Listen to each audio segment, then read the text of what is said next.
أعوذ بالله من الشيطان الرجيم. ده تكفر ياض ولا إيه؟ سامع أبا؟ سامع ابنك بيقول إيه؟ لا حول ولا قوة إلا بالله. لئن شكرتم لأزيدنكم. صدق الله العظيم يابا، بس أنا برضو جعان. بالذمة حد يقدر ياكل حاجة تانية بعد كل اللي أكلناه ده؟ هو انتوا كلتوا حاجه يا محسن؟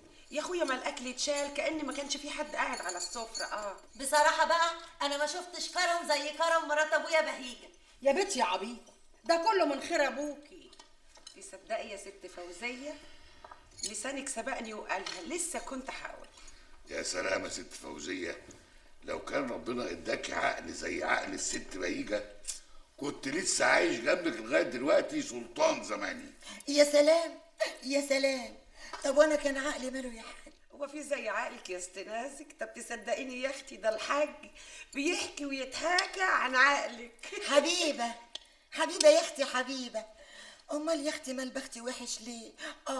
ليه؟ المشكلة فيكي يا بنتي يا نازك ان انت دايما شكاية، يعني مهما بتاكلي بتنكدي. عايز يقول لك قطه يا اختي انت اللي قطه وعسل. الو. يا اخويا موجود. هقول له مين؟ حاضر. التليفون عشانك يا حاج. ماشي. الو.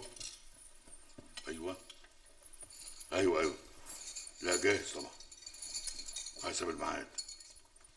حاضر ماشي ان شاء الله. السلام. بسم الله ما شاء الله، كلكم عاملين تاكلوا وتلغوا في البسبوسه والكنافه اللي ما واحده فكرت تديني حته. يا سلام يا سلام. اتفضل يا حبيبي، طبعي بألف هنا وشفا على قلبك. على قلبك.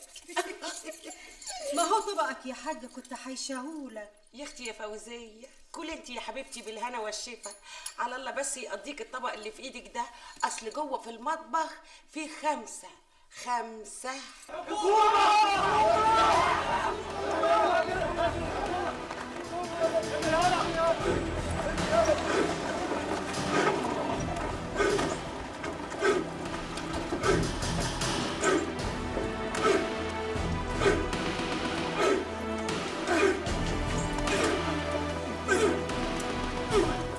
الحاج ده ولي من أولياء الله الصالحين.